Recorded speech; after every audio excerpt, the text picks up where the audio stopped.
Call the Village of Johnsburg, August 21st, regular meeting of the President and Board of Trustees to order at 7:01. On the roll, Trustee Hutchinson. Here.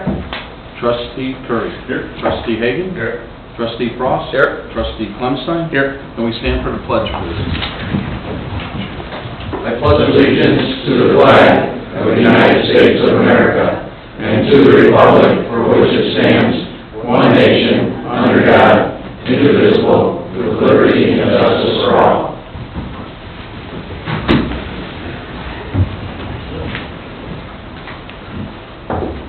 Anybody from the floor want to make a public comment that is not here? I see Jordan's pretty popular because we got half the town here. That's good. Okay, no public comments. I would like to entertain a motion on this agenda. So moved. Motion by Trustee Curry, seconded by Trustee Hagan. Discussion on the motion. Discussion on the motion. With there being none, on the roll. Trustee Hutchinson. Aye. Trustee Curry. Aye. Trustee Hagan. Aye. Trustee Frost. Aye. And Trustee Clemstein. Aye. Motion carried. With that, we'll do the swearing in. So, Jordan, we do it up here or down there? Sure. Up here. We'll do it right up here. You want to do it up here? Yeah. You always like the flag. All right. And a balance. Balance. So I'd like to welcome everybody here tonight and introduce you to Jordan Fox. Jordan's our newest police officer who's been sworn in tonight. And if you weren't sure, he graduated from Johnsburg High School. He's only the second officer we've ever had that came from Johnsburg, so we're very proud of that. And he's a recent grad of Arizona State, right? Yep. So I'd like to welcome him, but very well. And the chief was almost from Johnsburg. I was on the other side of the track. Okay, Jordan, raise your right hand and repeat after me.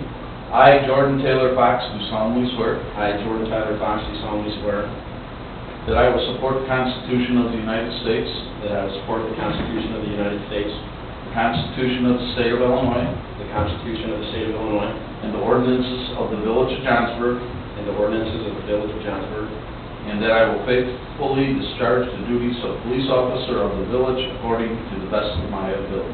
and that I will faithfully discharge the duties of police officer of the village according to the best of my ability. Congratulations.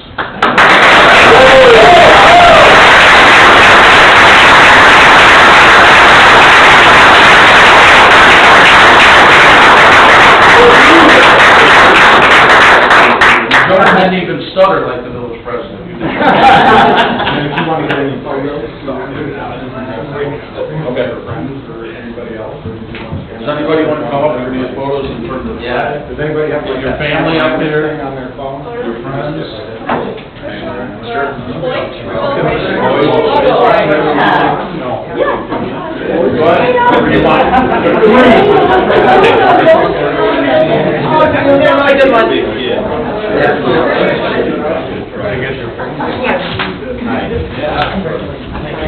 Congratulations. Thank you. Congratulations. I'll get up here in front of the flag. We're all brothers. Yeah. Look at that. We come from a big family of four.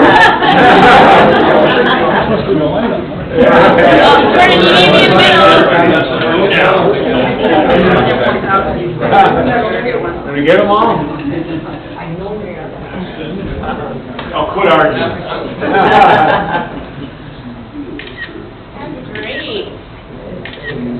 I know. Right. He's pretty smart kid. We'll get that in the Daily Herald tomorrow.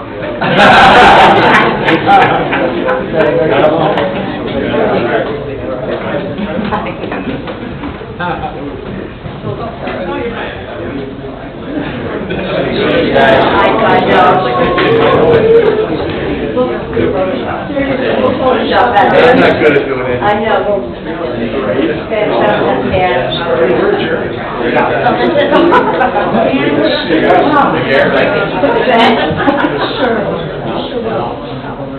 We'll let you guys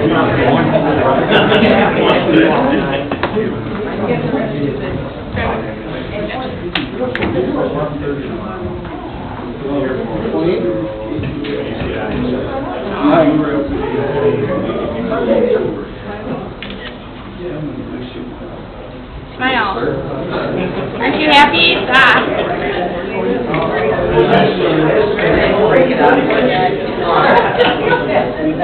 Perfect. Congratulations, thank you, congrats.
They were here for kids' side chart.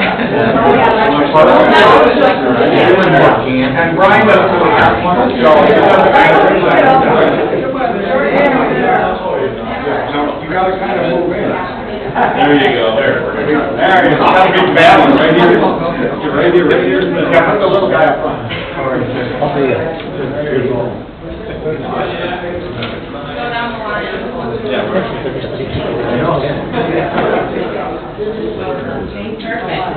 Congratulations. Thank you, thanks for coming.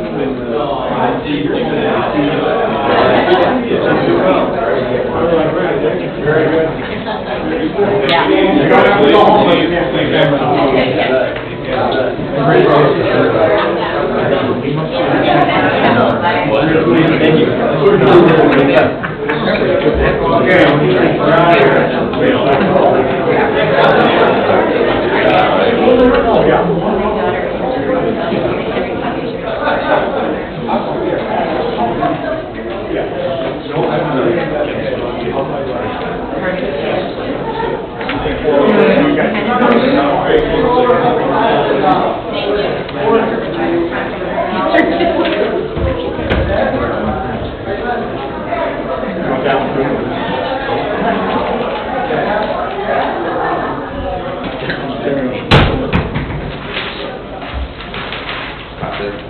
Okay. No, we're gonna be loud. President's report, first of all, I'd like to touch on, is everybody going to be here for the Sophomore Field Parade, just to be sure? Yes. Yeah, everybody will be in the parade? Yes, yes, okay. And just a note from Mr. Curry, strong arming me to keep celebration in the park open September 29th. He wants to see everybody here. Okay. And then, we received a very nice email from Mr. Bartman thanking us for reconsidering and taking the action we did with the village bulletin board. So just want to make everybody aware of that. If you see Phil, he was very happy. Okay. Village Board, first read.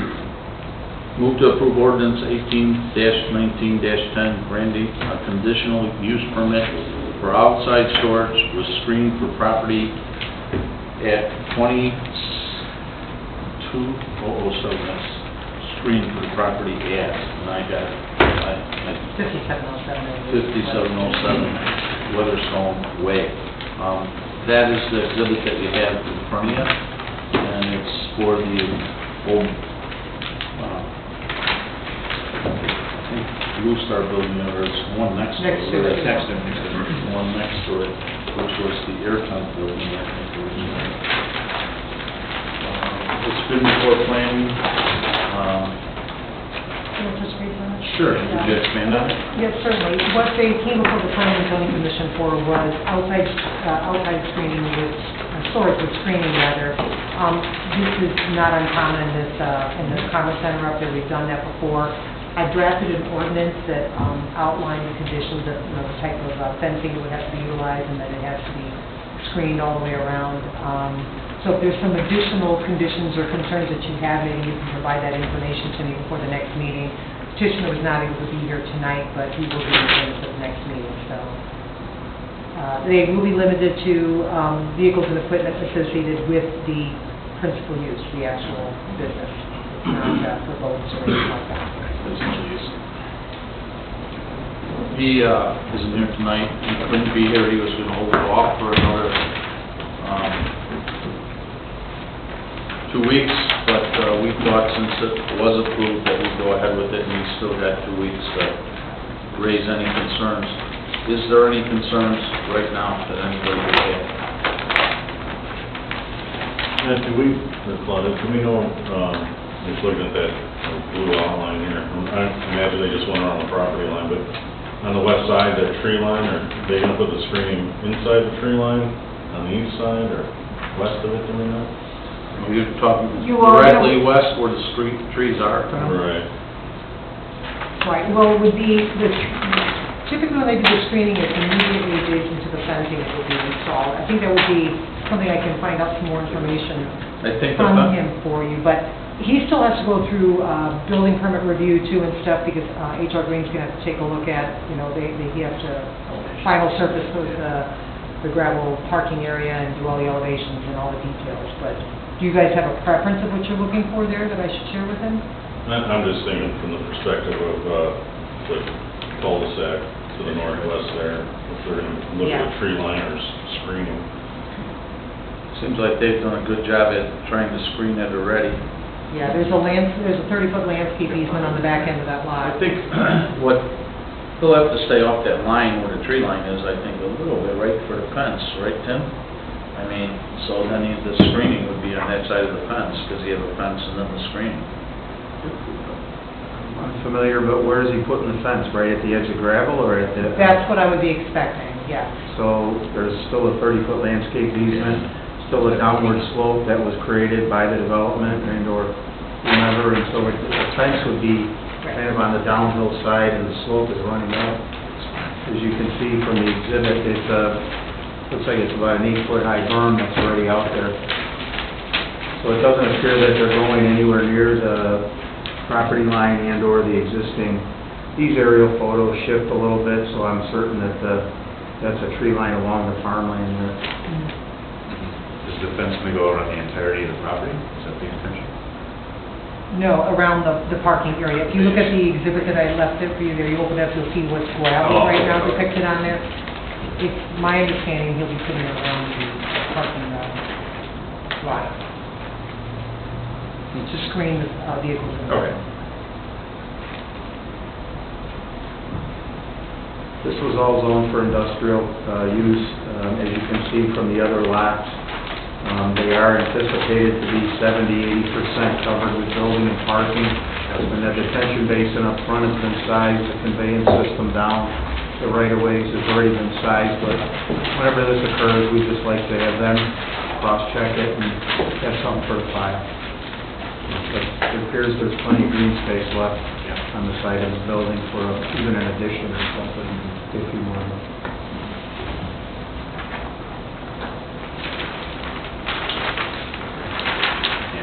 Any concerns, or if you have any, make sure we bring them up within the next 2 weeks before we go in for approval at the next meeting.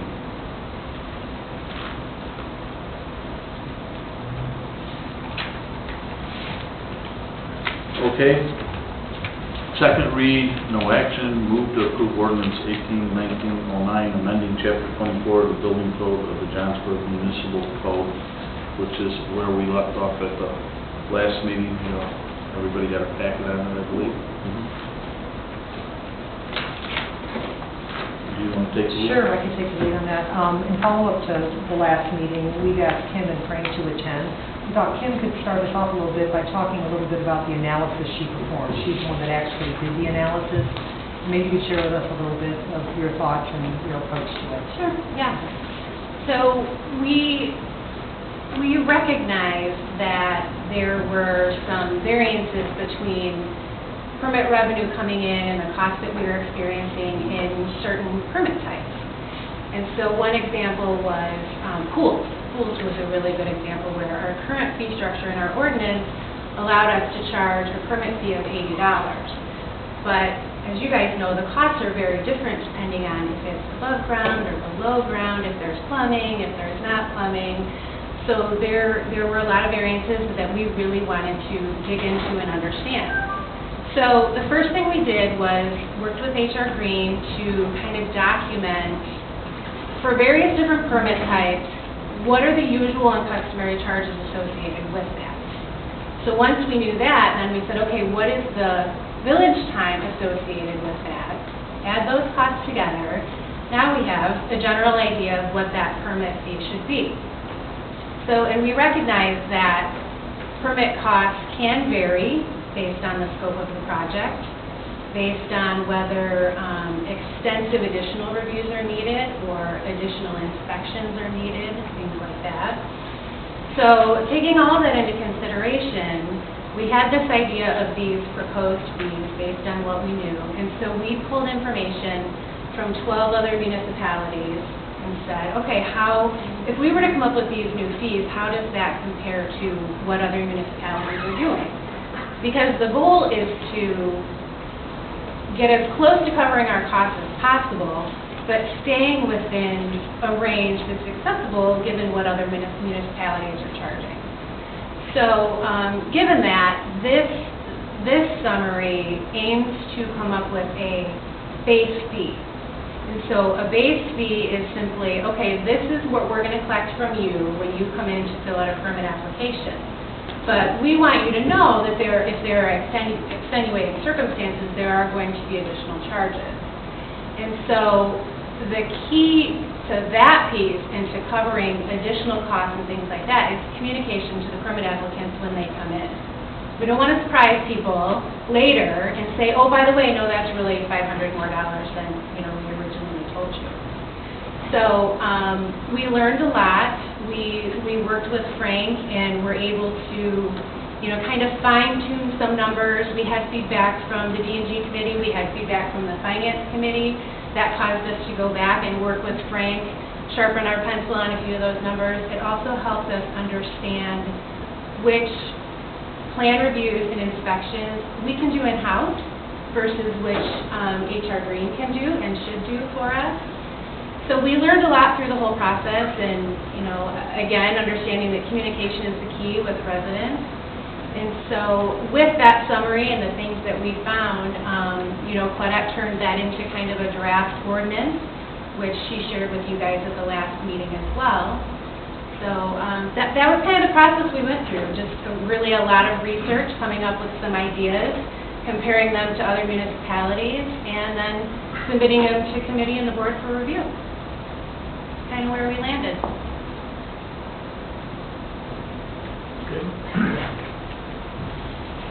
Discussion, any questions for Kim?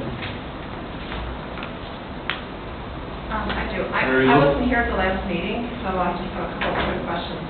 One is, do we have a list of defined items that would be additional fees? When we tell people there could be additional fees, is there a specific defined criteria for what that is? I can give you an example. If there's a re-inspection, say plumbing inspections, typically up front you'll estimate a certain number of inspections for a project depending on what the project is. For instance, a new single-family home may have 12 or 13 inspections. If the inspector goes out there and maybe he's not ready, the plumber is not, plumbing contractor or electrical contractor isn't ready or doesn't have all the work finished, and that inspector has to go back out there again, and that would be an additional fee that wasn't charged up front, just as an example. And so are those things communicated up front, like the types of things, not just that there could be, but more specifically, like what types of things they could get charged I think for? that's what Kim was Yeah. referring to. Yeah, definitely. The ways that we can communicate that are through, right now, we have lots of kind of terms and conditions and guidelines at the bottom of the permit, and so we want to kind of bolster that and make sure that we communicate well on there. We also have a place where we can put remarks and stipulations and things like that, so we just want to be really good about documenting all of those things that could occur. Okay, and then in terms of the comparison with other 12 municipalities, were they of like size and all as we are? You know, Or were they kind of the gamut? They were pretty much a gamut. We looked at what the county fees were, Fox River Grove, McHenry, Spring Grove, let's see, McHenry, Lakemore, Lake in the Hills, Huntley, Harvard, Fox River Grove, Crystal Lake, Cary, Woodstock, Spring Grove, Marengo. So I felt like we covered a pretty good section. Right, and I wonder if those have been updated or if any of those were old. That's a good question. And if they actually cover their costs, like you were saying, that you were Right. doing in our analysis, or are they, you know, is it an old price? Do they know if Right. it even covers their costs? Right, that is a good question, and so, because there is a range, you know, it Right. went like from here to here, and all of those factors could apply. Sure, right. Yeah. And where do we fall in line with the proposed fee structure? You know, each one is different, and so in the packet from last meeting, you'll see the range in there by permit type. It'll be from, you know, $25 to $80 or something like that. So each one was different. I meant just in terms of how do we slide into those 12 communities, are we within range of most of those? Yeah, definitely, definitely. We don't want to be, I think, right, Mary Lou, we wouldn't want to be the highest, that's for Right. sure. And we don't want to be the lowest. Yeah. We want to be somewhere in the middle. And I think we want to be, you know, very careful with that, especially with commercial, too, that we don't drive any of that away.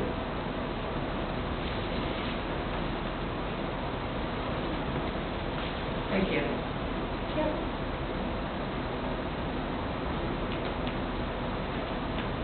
Any other questions?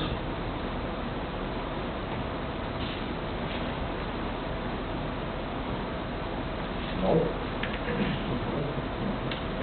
You know, we asked Frank to be here tonight too, to see if you had any questions regarding the differences. Just some conversation took place about commercial review and some of the different factors that come into that. Do you guys have any additional questions? I know that Frank shared the My only concern was how do we prevent the surprises, you know? I mean, that's kind of what I'm afraid of is. Well, I think, didn't we talk to the last time on a commercial review, they set a estimate, right? We set the estimate. For all reimbursable projects, commercial or a development, we sit in pre-development meetings, we give a scope, we give a schedule, we give a budget. That's what sets the escrow account. And that's for 2 reviews, and they know exactly what ordinances, what checklists, details are to be used, and if they go over the top of that, we stop the project and amend it, and it's sent over, and more money comes in, and they clearly know each and every step of the way why they're still not approved. That's the commercial? That's commercial. So that similarly be handled for the residential or the non-commercial permits? Residential is, I don't want to speak for Frank, they're very straightforward. We're working with a couple of builders in town. Frank personally met with them, gave them the guide, the general notes, the details, everything. And KLM, for instance, is almost like a one and done now.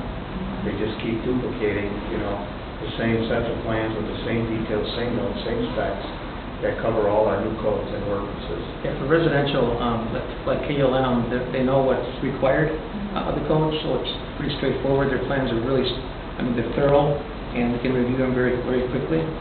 On the commercial projects, each one of those each commercial project's a little bit different, depending on the size and the use, and that's how the requirements are in the code. For instance, if you have an office building versus a restaurant, totally different use, or a tire place that just came in town. Totally different. It's great, you know, you have to review for fire separation, for instance, ADA. Those are things you wouldn't for a residential project. It also depends on the size of the project. So all those variables are very much unique to that project. It's not something you can say this is how it's going to be for all commercial projects. So I think it's a good idea how we're doing it with money up front in an escrow type of account. Just because on those larger, more complex projects, you will get those repeat type items that come up. Newer architects who come to town, Claudette recommends for Timothy, they call us, we set up a 10, 15-minute call. We go over their questions in case they haven't worked in town.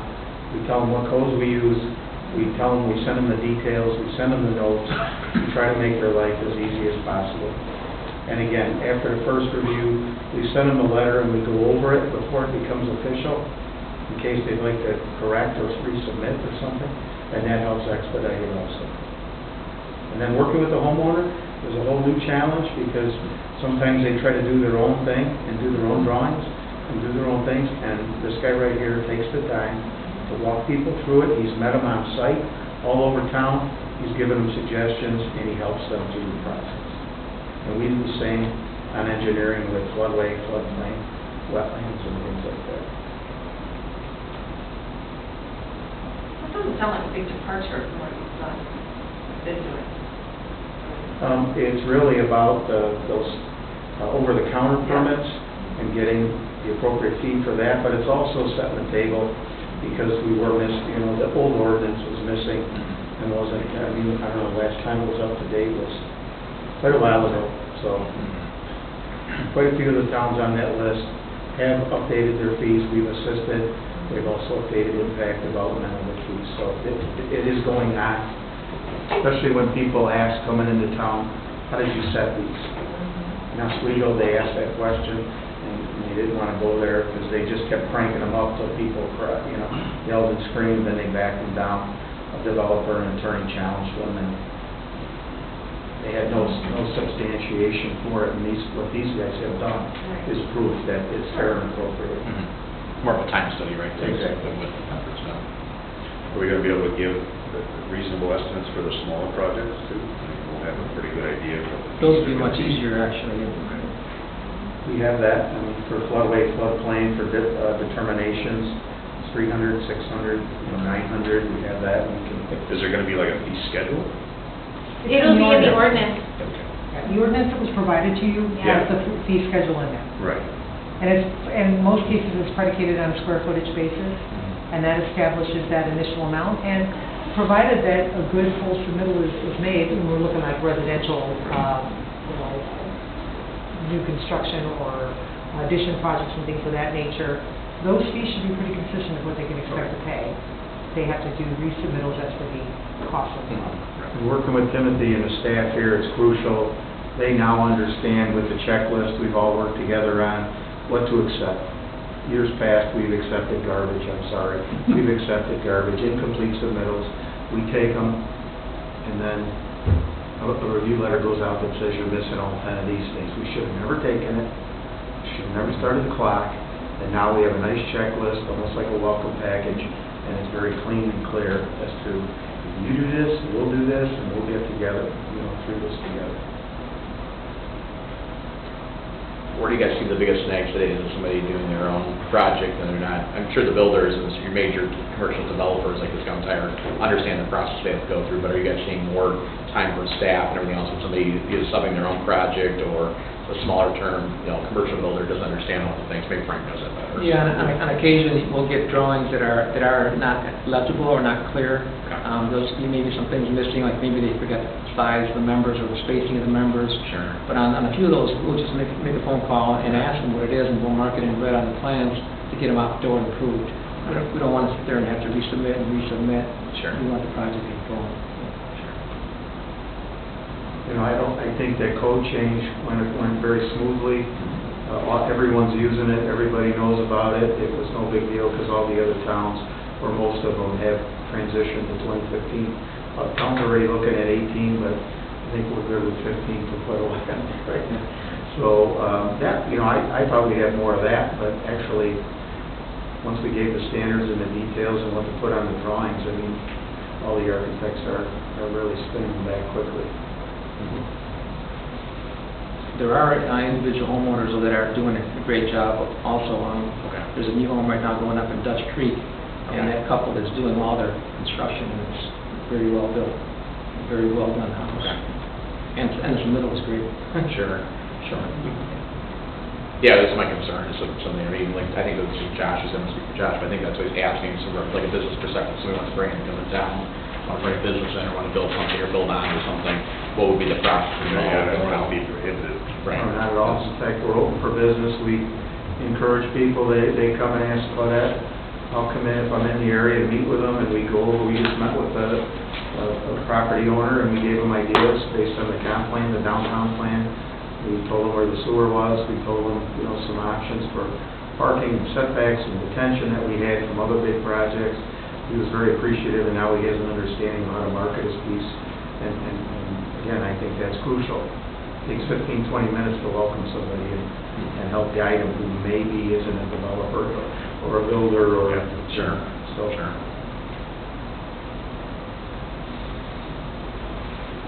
And just one last comment, the document that Kim put together is really useful to have. On occasion, you'll get someone that will say, well, this sounds less, or whatever, for whatever permit it is, and it's good to have that information. Yeah.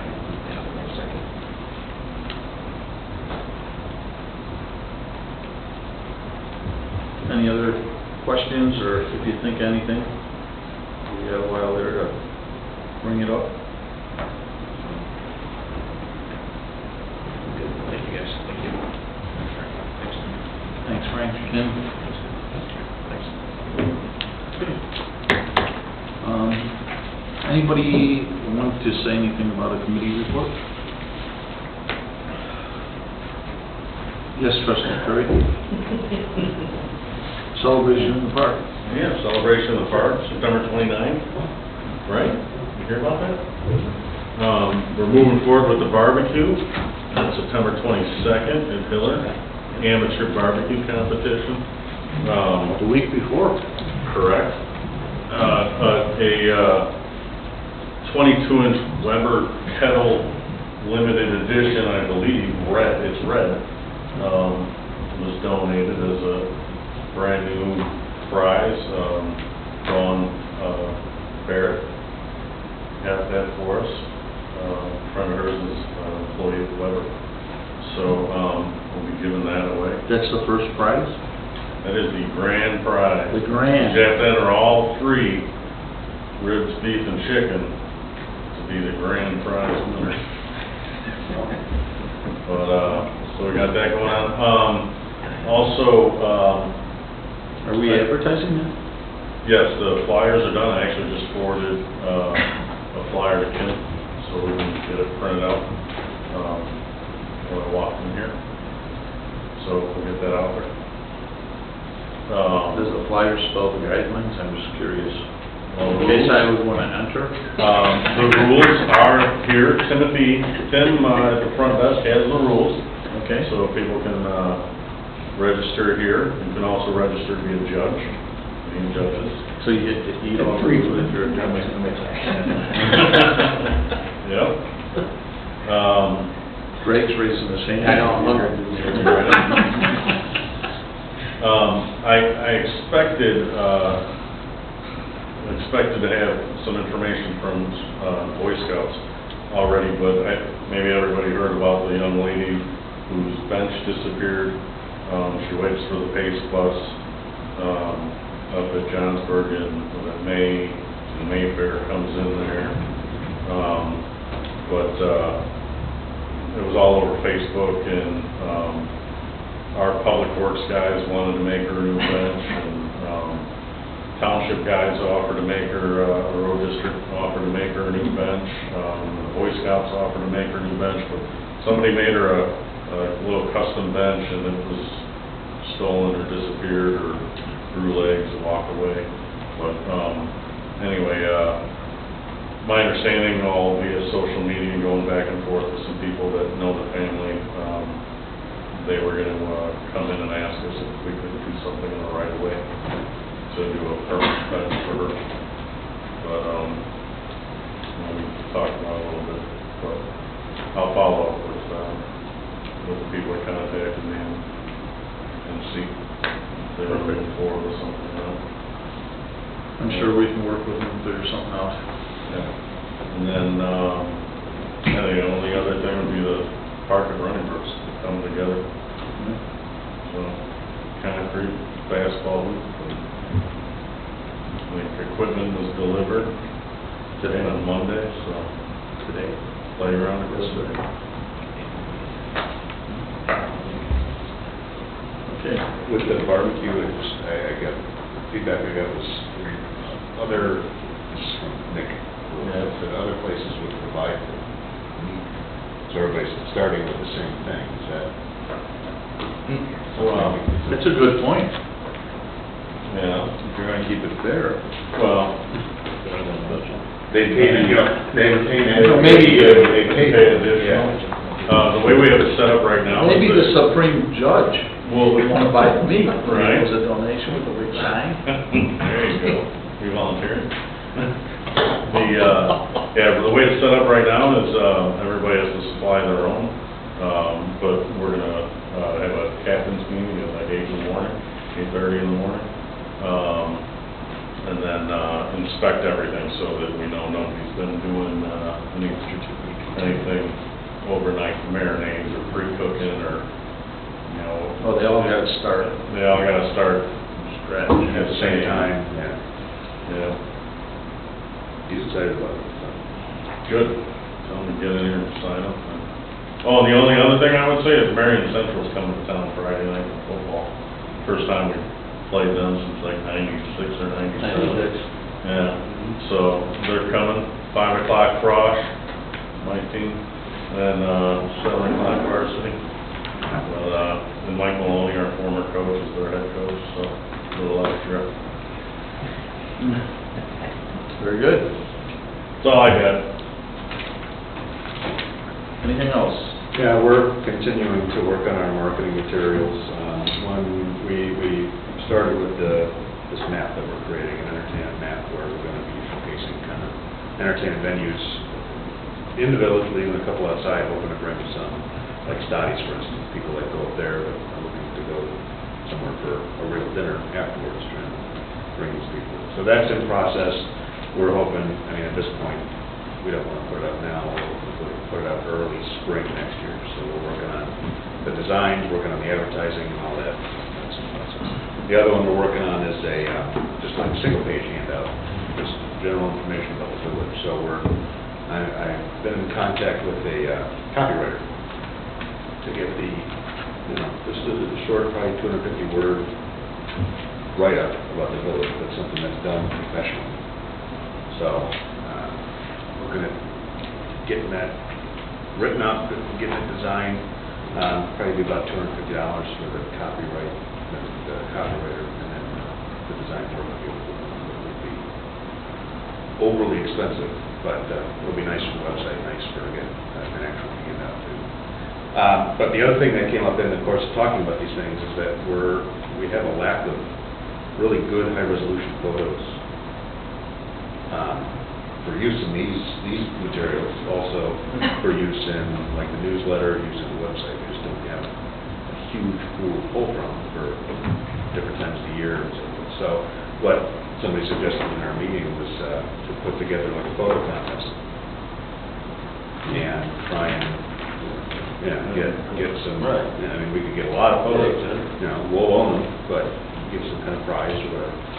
But we could do it maybe a couple times a year, fall, winter, spring, summer, and get a nice array of photos from around the village that we can use for a long time. You probably have to create a spec for that. We would create a minimum Right. resolution, minimum size, minimum pixel count, all that, because that was, again, talking to Lori Boyle that does the newsletter, she said that she's got some good photos, but they're not big enough, or they're not quality enough to take to print, where they're going to show up really well in the newsletter. So, we got to get really, really large, high-quality photos in order to be able to use them for those type of things. So, but this would be a nice way to include everybody, and again, we'll get a lot of photos out of it, so come up with some kind of prize. I'll be some football. That'd be perfect. Make sure you have the sign Who do you know this the kids. So, We could get some foursomes to the, yeah. Come up with all kinds of things. So, Trustee Russ, anything?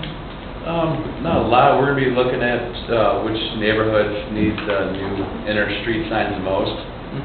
Coming up, trying to put together, a little collaboration and pictures that I've collected over last year, driving through neighborhoods. The committee will go through and, based off the sign and how bad it's leaning, sort of come up with a grading system and see which neighborhoods we think will need the new inner signs first.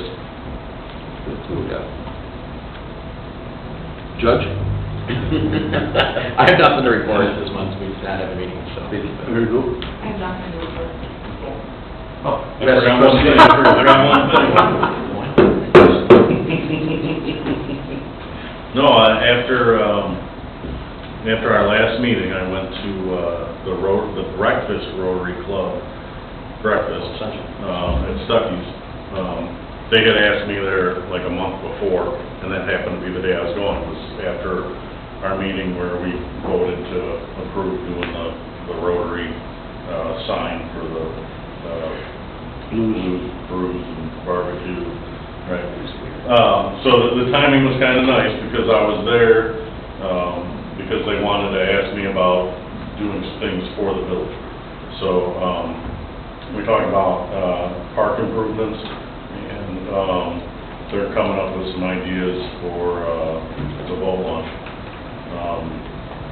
Maybe some kind of structure, provide shade trees, little playground equipment, but they want to donate, develop a long-term relationship with the village to improve some park space.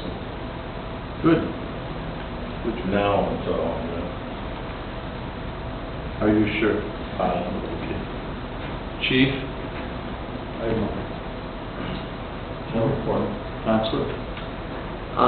The buyer's title company was able to find out where the earnest money was spent in connection with Roadmaster's purchase of the police station. So the village should expect to see the proceeds from the sale, except for $10,000, which will be paid to us in 2 years' time, hopefully in a village account tomorrow morning. Do not go out and spend anything in the meantime. Gets there. That's like the sixth time you've said that, do not spend the money. Is it a wire or a check? What should we expect? It should be a wire, and this has been With the IBAN number? the longest closing I've ever participated in. Most traffic violations earned, running around getting documents surveyed. Not in village corporate boundaries, adjacent neighbors' boundaries. But just, it has been an unnecessarily lengthy process. Not so much the title company's issues as much as it just took a long time for the buyer to sort through their documents. Very long time.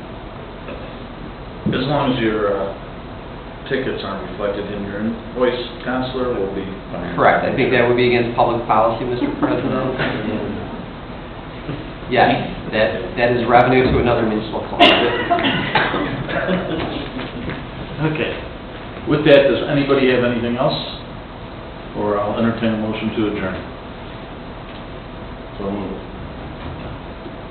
Kyle was shaking his head first. I'll just add that, I think so. A motion by trustee Ross, second by trustee Curry.